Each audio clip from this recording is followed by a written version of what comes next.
My name is Alyssa Monroe. And I still remember the moment my mother looked me in the eye and said I was her biggest mistake. It wasn't during a fight, not even in anger. It was said the way some people mention the weather, casually without weight, as if stating a simple, boring fact. But for me, it cracked something open I've never fully been able to close again. I was 15. That night was supposed to matter. It was my ballet recital. The first and only one where I'd finally earned a solo.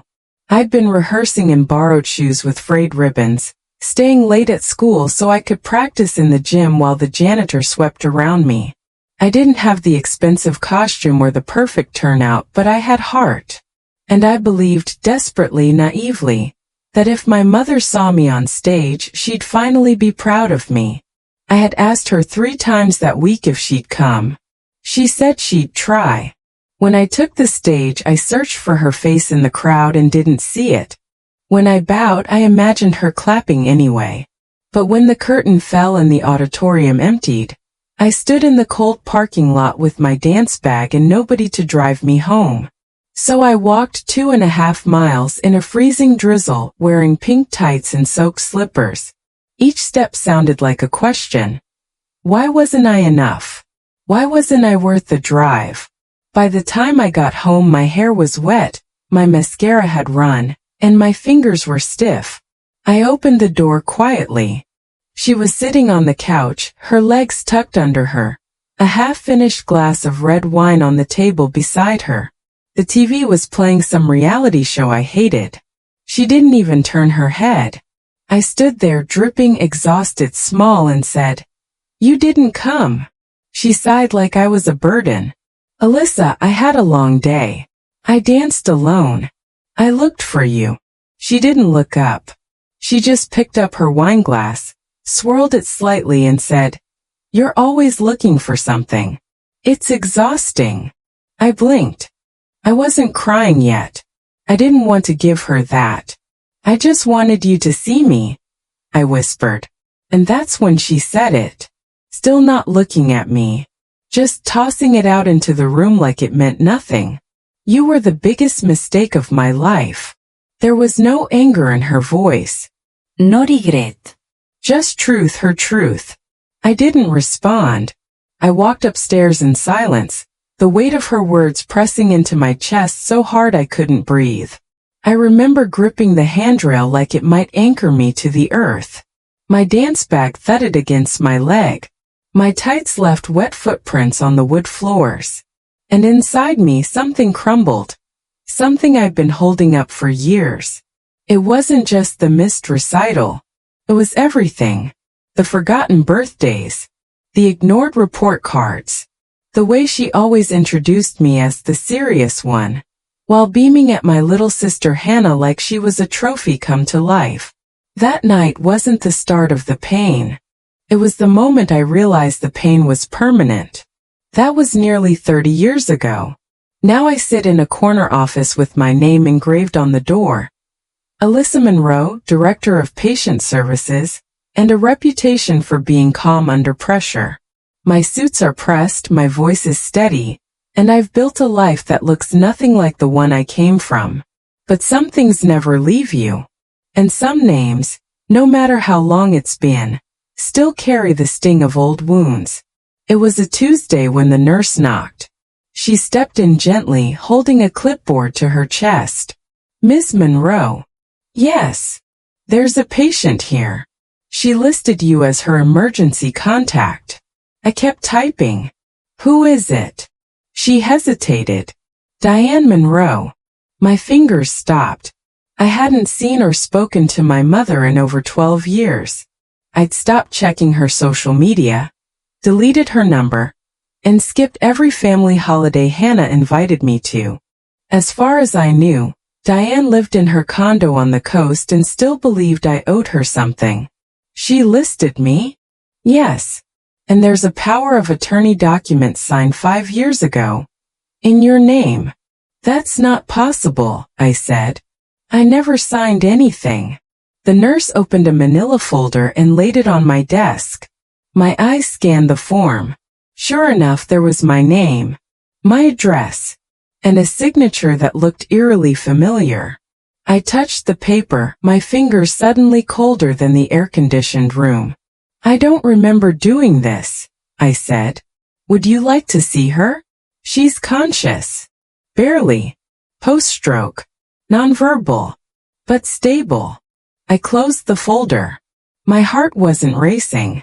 It wasn't breaking. It was quiet. The woman who once told me I was the biggest mistake of her life had no one else. No friends. No partner. No beloved daughter posting tributes online. Just me. And now I was the one who had the right to decide whether she got treatment where she lived if she was resuscitated or not. The control she used to wield like a weapon, it had passed to me quietly through a signature I didn't even remember.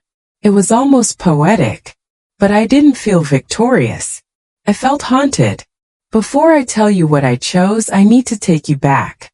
Because this story isn't really about revenge or power. It's about how a girl who was erased, who was constantly told she didn't matter, uncovered the truth about who she really was. And why the woman who raised her like a burden may not have been her mother at all. Because before I could choose whether she lived or died, I had to find out why she hated me in the first place. And what I discovered, in a letter she never meant for me to find, shattered everything. There's a strange kind of silence that comes from growing up in a house full of noise, but none of it meant for you. My childhood wasn't quiet. It was full of slammed cabinet doors, my sister's high-pitched laughter, my mother's phone calls about how exhausting it was to be a parent. But that noise was like wallpaper, always there, always loud, never listening. From as early as I can remember, I was the one who knew when the trash went out, how to jiggle the faucet to get hot water, where to find clean towels when no one else remembered to do laundry.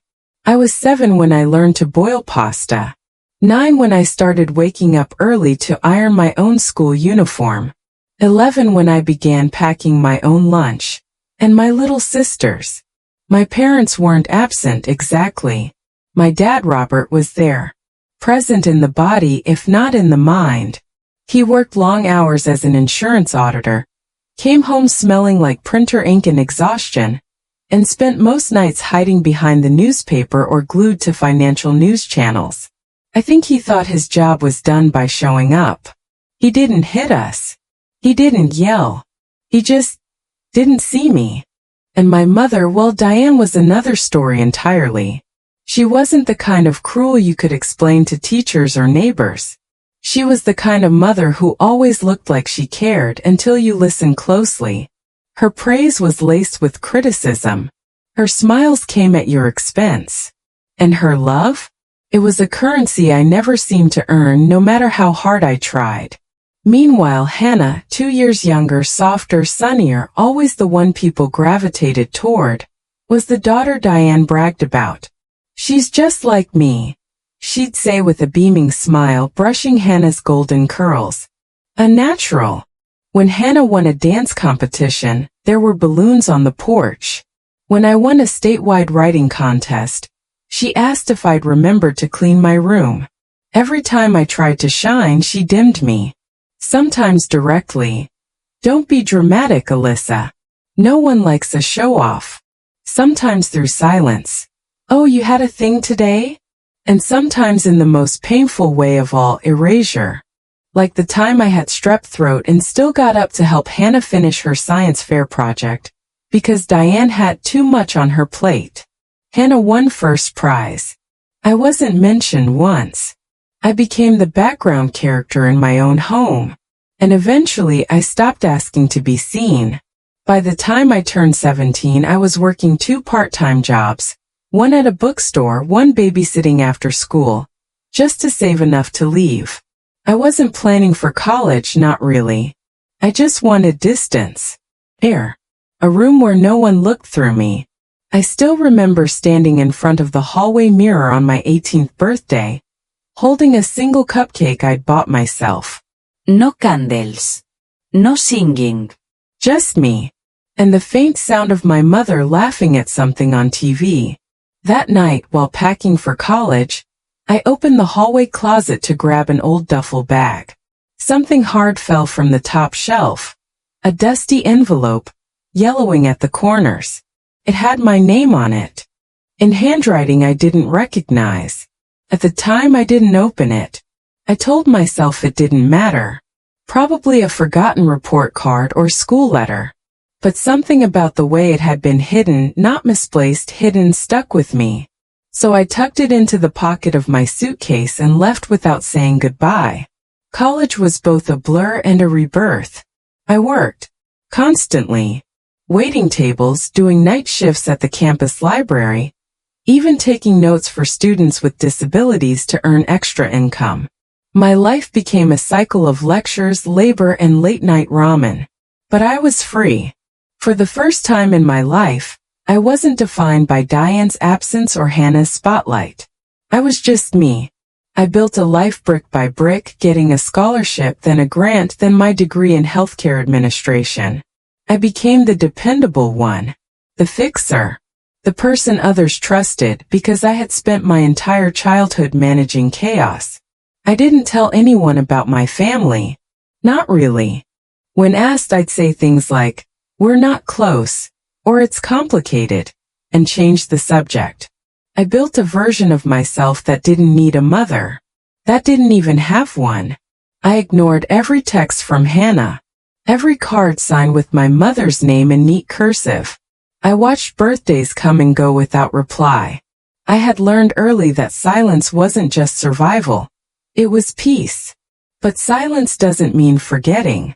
Because sometimes in the quiet moments, when I was brushing my teeth before bed or standing in the grocery store holding a jar of sauce I used to see in our pantry, I'd hear it again. "You were the biggest mistake of my life." And no matter how much success I earned, that voice still found its way in. Then came the night of the gala.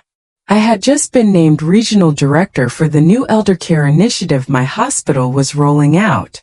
I was at the reception desk, adjusting table cards and making sure every attendee had a seat, when I heard a voice behind me, one I hadn't heard in over a decade.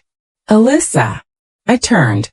Hannah stood there in a navy dress, a clutch in her hand, her eyes slightly wider than I remembered. She looked older, still beautiful, still polished, but nervous. We stared at each other for a second too long. "What are you doing here?" I asked, trying to keep my voice calm.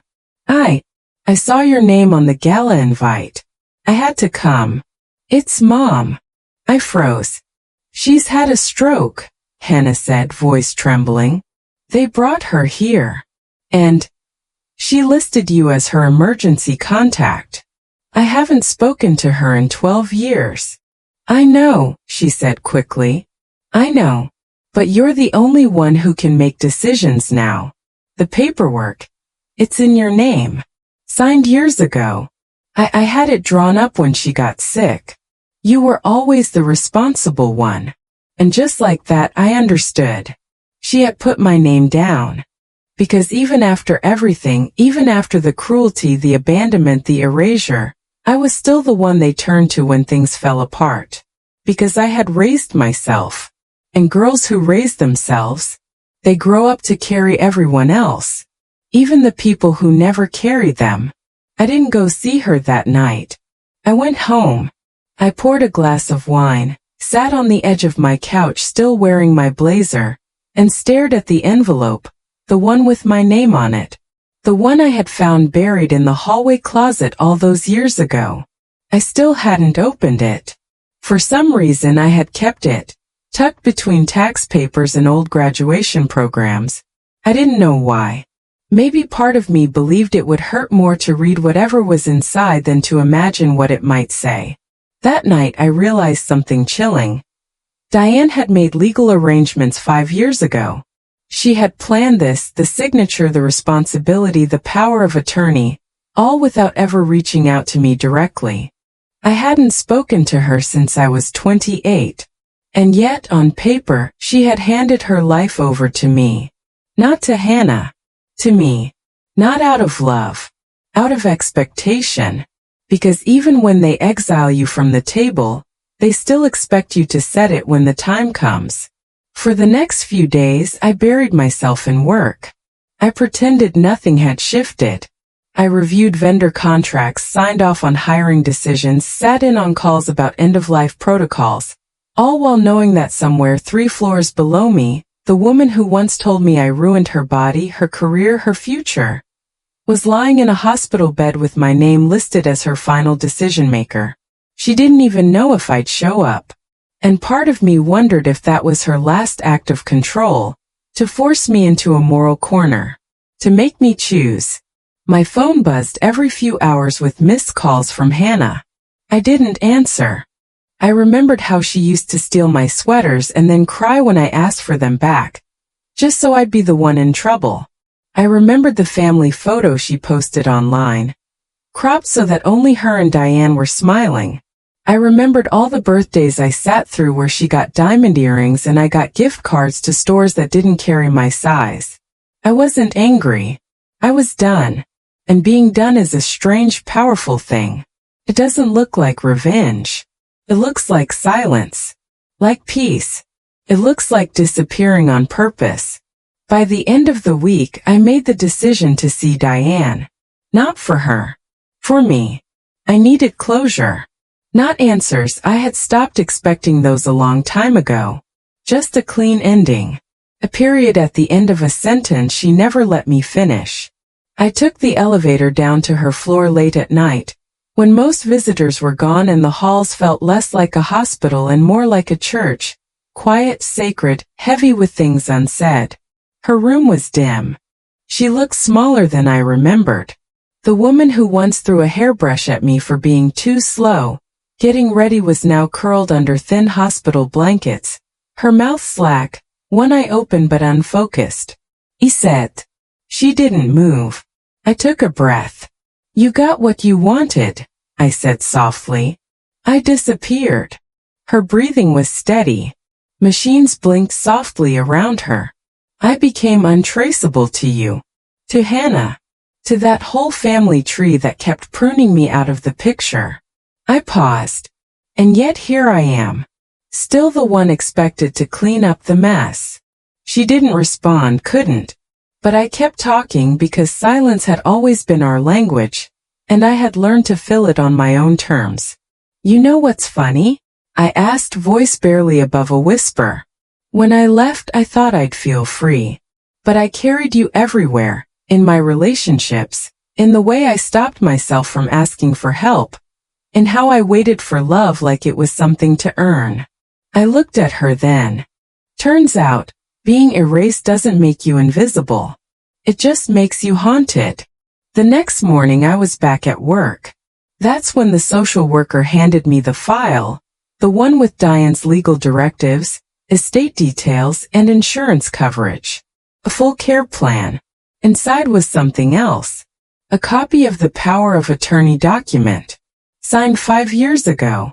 With my full name, address, signature. Except, I had never lived at that address. And the signature? It looked like mine but like an old version. One I hadn't used since I was in grad school. The date didn't match up with anything in my records. Then I saw the handwriting on the notary line. It wasn't Diane's. It was Hannah's. My jaw clenched. She had forged it. The signature. The address. All of it.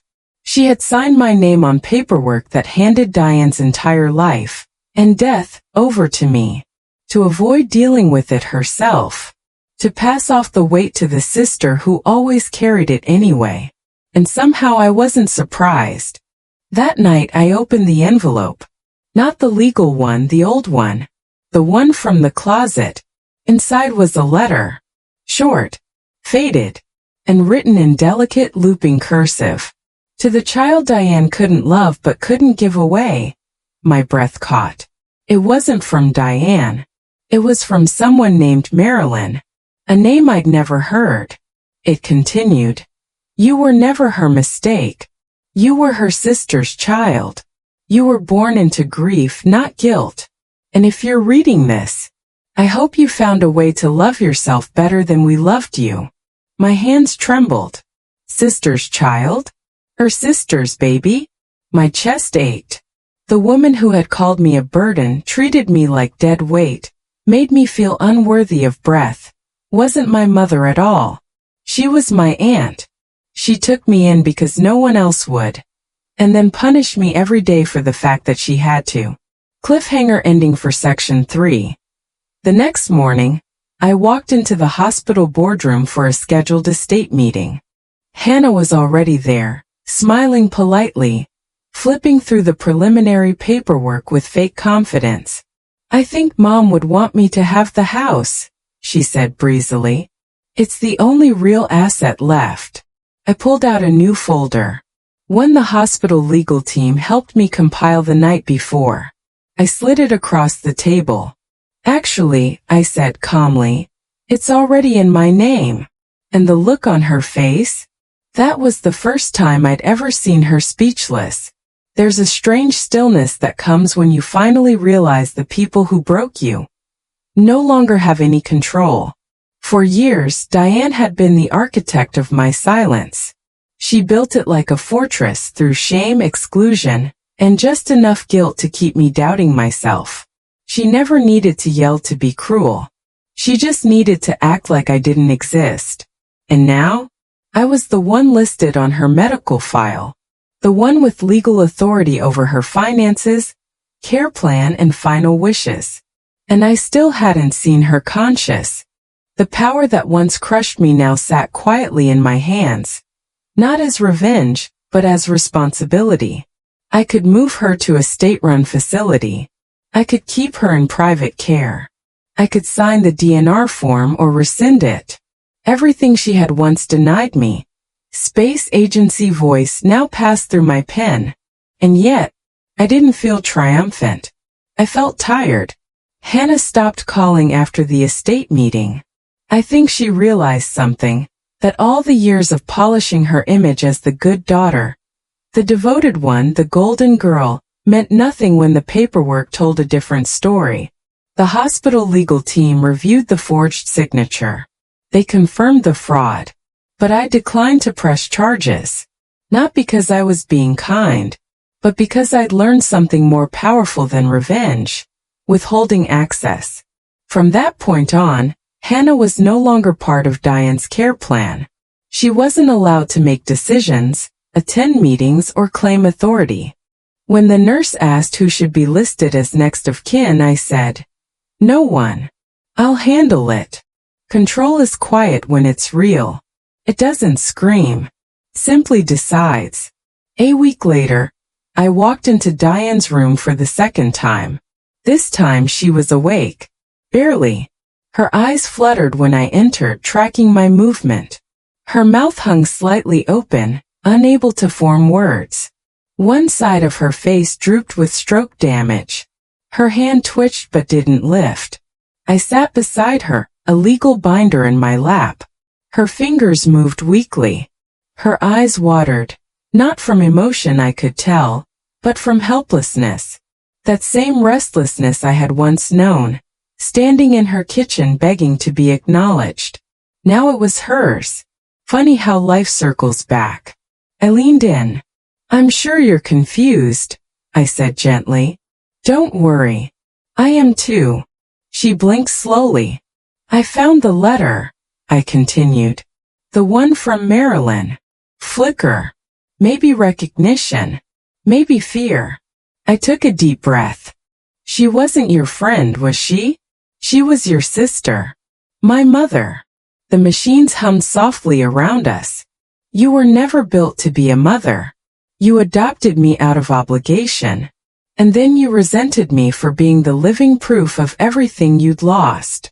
She made a low, unintelligible sound like a sob crushed underwater. I didn't move closer. "I wanted you to love me. For years. I begged for crumbs. And you offered silence in return." Her breathing sped slightly. "But now I know something," I whispered. "You weren't rejecting me. You were rejecting the reminder of your pain." I stood. "I'm not here to hurt you. I'm here to make sure you're treated with dignity, the same dignity you denied me." Over the next few days, I reviewed her case file like I would any other patient. Medical history, medications, future treatment options. I requested physical therapy, nutritional consultation, and 24/7 in-home care once discharged. People called it compassionate, but it wasn't compassion. It was boundary, because I didn't do it for her. I did it for the girl I used to be, the girl who thought being kind meant being invisible. Now I knew the truth. Kindness without boundaries is just self-erasure. So I showed up, but on my terms. I made sure she was safe, comfortable, clean, but I didn't touch her hand. I didn't call her mom, and I didn't let her break me twice. The hospital staff began to whisper about me. She's so composed, so professional. Her mother must have done something right. They had no idea. They didn't see the nights I went home and cried in the shower. The hours I stared at the ceiling wondering why I didn't just walk away. The ache of being forced into moral high ground because everyone else had abandoned it. But I carried on, because I had learned the difference between bitterness and boundaries. One poisons you, the other frees you. A month after Diane's stroke, I was invited to speak at a healthcare conference on ethical elder care. Someone on the board had read my white paper on legacy systems and end-of-life protocols and recommended me. I stood at the podium in a navy pantsuit, the room full of doctors, advocates, and hospital directors. My voice steady, my research thorough. After the applause, a journalist approached me. "We're running a feature on women transforming elder care," she said. "Do you mind if I ask a personal question?" I nodded. "If your own mother could speak now," she asked, "what do you think she'd say about you?" I paused. My throat tightened. And then I smiled, the first real smile I'd allowed myself in weeks. "She'd say I turned out just like her sister," I replied. And that scared her more than anything. Because that's the truth, isn't it? I didn't become the woman Diane wanted. I became the woman she feared, strong, ethical, clear-eyed, and unafraid of walking away. And in the end, when everything else fell apart, I was the one who decided what her story would become. Not out of revenge, but out of clarity. Because real power, it isn't controlled. It's choosing not to let the worst parts of someone else shape the rest of you. The mind has a cruel habit of remembering pain in reverse. When I read Marilyn's letter, just 10 sentences scrawled in careful script, I thought of all the little moments that never made sense until now. The way Diane looked at me sometimes like she was staring at a locked door only she could hear screaming behind. The way she flinched at hospitals. How she never talked about her sister. How the family photo albums skipped entire years. Pain doesn't always come from abuse. Sometimes it's inherited, soaked into someone so deeply, they bleed it into everyone they try to love. Marilyn had been 23 when she died in childbirth. I learned that from the county records office. Her death certificate listed complications during labor. No father named. No next of kin signed the form except Diane. And there in the footnotes, infant transferred to Diane Monroe as legal guardian. Birth name Alyssa Marie. Me. Not a mistake. Not Diane's shame. Just a woman's daughter, born into a wound no one had the language to dress. I sat in my car outside the records building, the files still warm from the copy machine. The street was quiet, sun flickering through the windshield. And for the first time since I was 15, I cried without shame. Not because I was broken, but because I finally understood. I was never the reason she couldn't love me. I was just the reminder that someone else had loved me first. Over the next few weeks, I dug deeper. I found an old friend of Marilyn's, a retired nurse named Mrs. Peterson who lived in a small condo 2 towns over. She remembered everything. "I was there that night," she said, pouring me tea with trembling hands. "Marilyn went into labor early. We called Diane because she was her only family. Why didn't anyone else take me?" I asked. Diane insisted. She said she'd raise you. Said she owed her sister that much. But, she didn't hold you. Not once. Just took you home. My chest ached. She came back to the hospital a week later, the woman added. Sat in the parking lot crying. Said she didn't know how to mother someone who looked exactly like the sister she couldn't save. And there it was. The grief she never processed. The guilt she weaponized. The daughter she never really wanted but never let go of, because letting go would have meant confronting what she'd buried. I visited Marilyn's grave on a rainy Thursday. It wasn't much. A modest headstone near a rusted gate, half covered in ivy. No flowers. No signs of visitors. The date of her death matched mine. I stood there for a long time. Umbrella folded at my side, rain soaking through my coat. For the first time, I whispered the word I had never dared to use before. Mom. It felt foreign in my mouth. Raw. Sacred. I don't know who you were, I said aloud. But I know who you weren't. You weren't the woman who said I was a mistake. You weren't the one who made me beg for love. You didn't get the chance. I knelt and placed a single lily by her name. I turned out okay, I whispered. Despite everything. Or maybe because of it. There was no flash of lightning. No cinematic music. Just the quiet kind of closure that feels like a door gently closing somewhere inside you. When I got back to the hospital, Hannah was waiting in the lobby. She looked thinner, makeup-free, her phone clutched but not used. I heard about the house, she said. I didn't know. You didn't know it was in my name? I didn't know you were adopted. I raised an eyebrow. That makes two of us. There was a long pause. You think she ever loved either of us? She asked. It was the most honest question she'd ever asked me. I shrugged. I think she only ever loved her grief.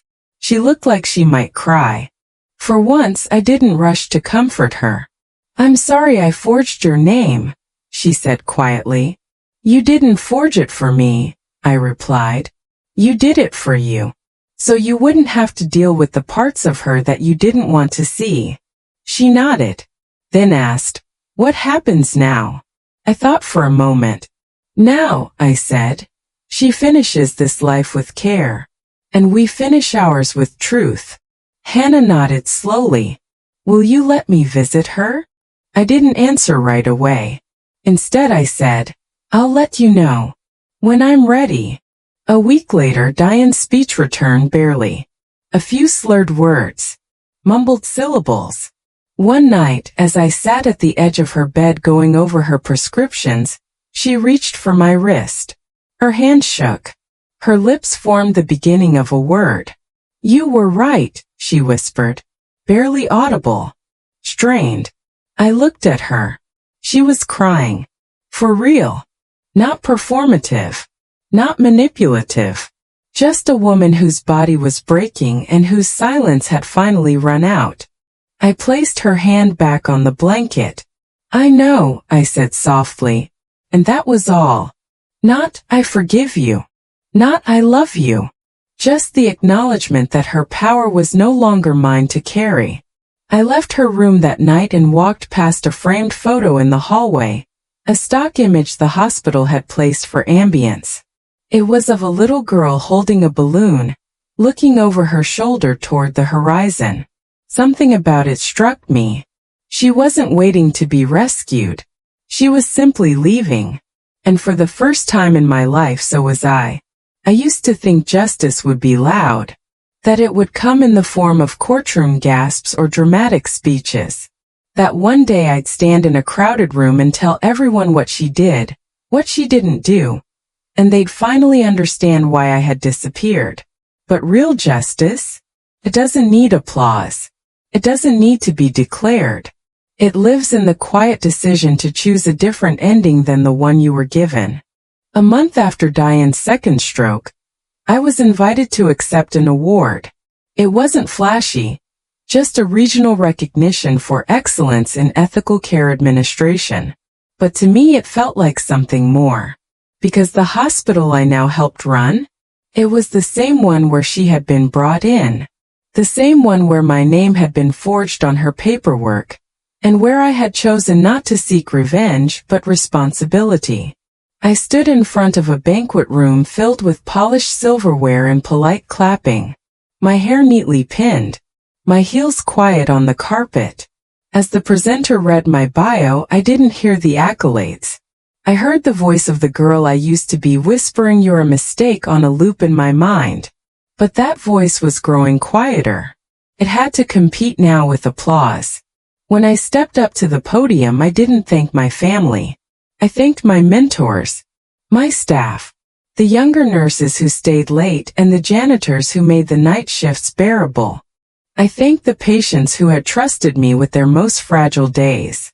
And then, without naming her, I thanked the woman who taught me everything not to do. My childhood, I said carefully, was shaped by what was missing: softness, safety, being believed. That absence shaped me. And somewhere along the way I realized I could build something I never had. Not just for myself but for others. The room was silent. Not with confusion but with stillness. The kind of stillness that comes when truth touches something unspoken inside everyone. I stepped down to warm applause. Not thunderous. Not dramatic. Just respectful. And that, in its own way, felt louder than any outburst could have been. Afterward, a young administrator approached me in the hallway. She couldn't have been more than 28. Nervously holding her phone, trying to smile without tears. "I've been following your work for years," she said. That speech. I needed that. I nodded. She hesitated, then added, "You remind me of my mom, but stronger." That broke me a little, because I had spent most of my life believing I wasn't strong at all, just patched together, just surviving. But now someone saw something else. Someone saw resilience. And that moment, that small exchange, that was the real reversal. I didn't need Diane to validate me. I had become someone worth admiring without her. Back at home, I opened a drawer I hadn't touched in years. Inside, the letter from Marilyn. Faded now, the paper curling at the edges. I reread it slowly. "You were never her mistake. You were her sister's child." I folded it carefully and placed it in a sealed envelope, along with a photo of me at the award ceremony. Then I wrote a new letter. To a girl I hadn't met yet. Maybe a daughter I'd never have. Maybe a mentee. Maybe just someone who would one day need to read it the way I needed Marilyn's words. It read, "You are not a burden. You are not your mother's grief. You are not the echo of someone else's failure. You are whole. Even when no one says it. Even when they try to erase you. Let their silence be your soil. Grow anyway." I placed it in a file marked Legacy. Because poetic justice, I had learned, doesn't always look like revenge. Sometimes it looks like planting something that won't bloom until after you're gone. Weeks passed. Hannah didn't come around. I didn't chase her. Diane's health stabilized. Her words remained slurred, but her eyes tracked every movement now. She was aware. Present. Diminished but not gone. I visited weekly. Never with flowers. Never with anger. Just quiet updates. Adjustments to her treatment plan. Small gestures that mirrored the daughter she had refused to raise. One day, as I sat adjusting her blanket, she looked at me and said, barely intelligible, "Why?" I looked at her. "Why what?" She blinked, struggling. "Why stay?" I thought for a long moment. Then said, "Because I'm not you." I never said, "I forgive you." I never wrote her a letter. I never gave her what she had denied me for decades. But I gave her care. And that, in the end, was enough. Not for her. For me. Because walking away from someone is power. But walking past them, into a life they never believed you could build, That's freedom. Compassion is often confused with weakness. Especially for women. Especially for women who've been discarded, dismissed, or damaged and somehow still show up, still soften, still stay. But compassion, I've learned, is not the absence of pain. It's what you choose in the presence of it. Diane's condition declined slowly. There was no dramatic third stroke, no heart-wrenching final gasp. Just a quiet unraveling of someone who had spent her entire life holding everything in until nothing was left to hold. The last month of her life she couldn't speak at all. She watched me when I entered her room, her eyes following me the way a child watches a parent, unsure whether love or punishment is coming. I brought books, music. I adjusted her pillows, requested better lighting, made sure the aides didn't skip her medication rounds. She never asked, but I did it anyway. Not because she deserved it, because I did. Because the girl who once sat on the staircase waiting for a mother who never came downstairs needed to know that her care wasn't a transaction. It wasn't something you earned by being lovable. It was a decision, and I had made mine. I never called her mom again. Not out loud. Not even in my thoughts. She was Diane. A woman shaped by her own losses, distorted by silence, haunted by choices she refused to claim. She had been given a child and responded with punishment. She had been given a second chance at love and returned it unopened. And yet, in the end, she died with someone beside her. Not because she inspired devotion, but because I chose dignity not just for her but for myself. The day she passed was overcast. It rained lightly, the kind of soft, stubborn rain that doesn't soak you but never stops. A nurse called me in the early morning. "She's gone," she said simply. I didn't cry. Not then. Not in the car. Not at the hospital. Not even during the quiet moment when they wheeled her body out under a sterile white sheet. Grief in some cases isn't loss. It's release. The funeral was small. 3 chairs. No music. No slideshow. Hannah didn't attend. I didn't chase her. I said nothing during the service. No eulogy. No closure. Because some stories don't need to be spoken to be ended. They just need to be survived. Weeks later, I found myself standing at the edge of my office window, overlooking the city. It was spring. The trees were starting to bloom. The air felt lighter. And I felt new. Not healed, but changed. I reached for a folder in my drawer, the one labeled Legacy. Inside was Marilyn's letter, my award photo, and a second letter, the one I had written to a girl who might one day need to know she isn't a mistake. I held it in my hands. I had no daughter, no child, but I had become the woman I once needed. And sometimes that's enough. That afternoon, a young intern named Camila knocked on my door. "Do you have a minute?" she asked. It is tid for her to sit. She fiddled with her badge, nervous. I just wanted to say thank you. For what? For seeing me. For trusting me. For remembering my name. I smiled gently. Of course. Most people don't. That caught me. Because I had once been that girl. The one who did everything right and still felt invisible.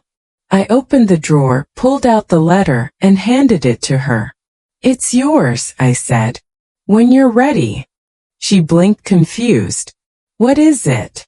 "Something I wish someone had given me." She held it like it might shatter.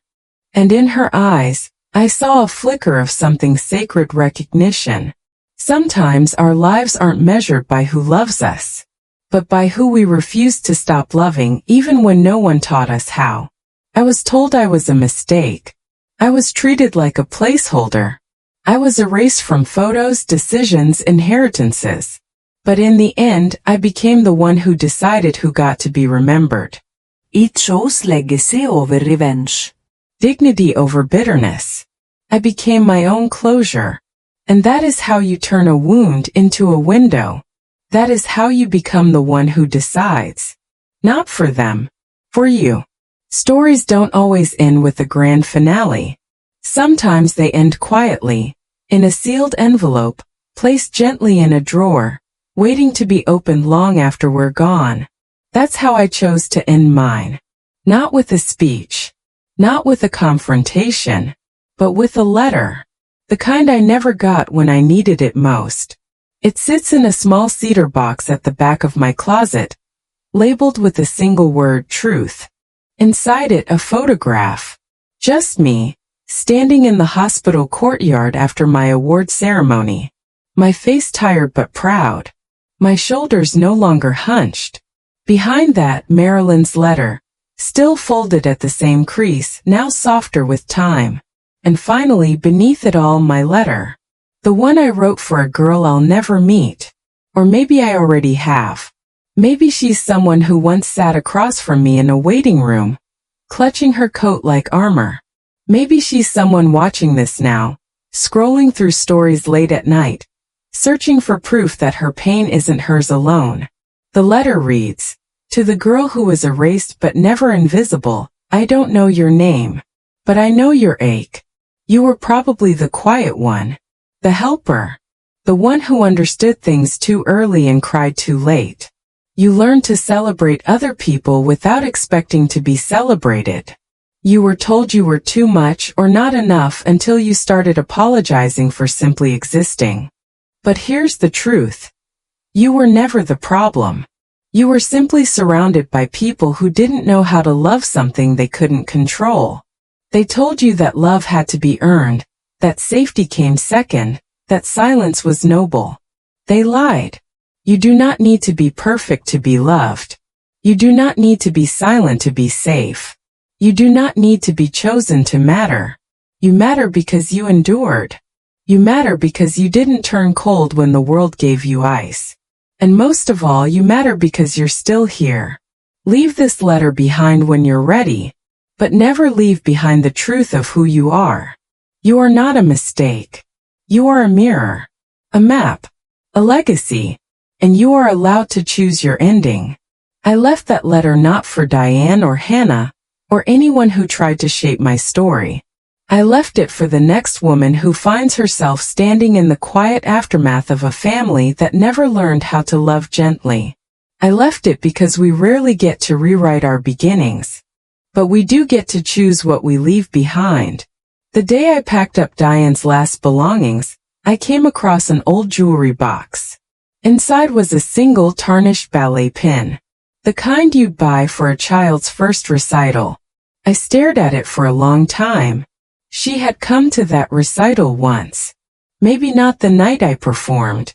Maybe not at all. But at some point she had bought that pin. Maybe with guilt. Maybe with hope. Maybe with nothing at all. But it was there. I left it on her nightstand in the hospice wing. That's all it needed to be, left behind. They say you only get one mother. I disagree. You get many. Some are the ones who birth you. Some are the ones who break you. And some, like Marilyn, are the ones who never got the chance.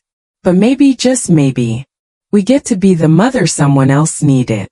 Even if we never got one ourselves. If you've made it this far, maybe you're her. Maybe you're the one holding the pain, the silence, the legacy of being just the daughter. Just the wife. Just the mistake. So, I want you to know something. You are not just anything. You are everything someone else never had the courage to become. You are proof that survival is sacred. You are allowed to leave. You are allowed to stay. You are allowed to speak. You are allowed to be quiet. You are allowed to not forgive. You are allowed to heal anyway. But above all, you are allowed to choose. And that's where the real story begins.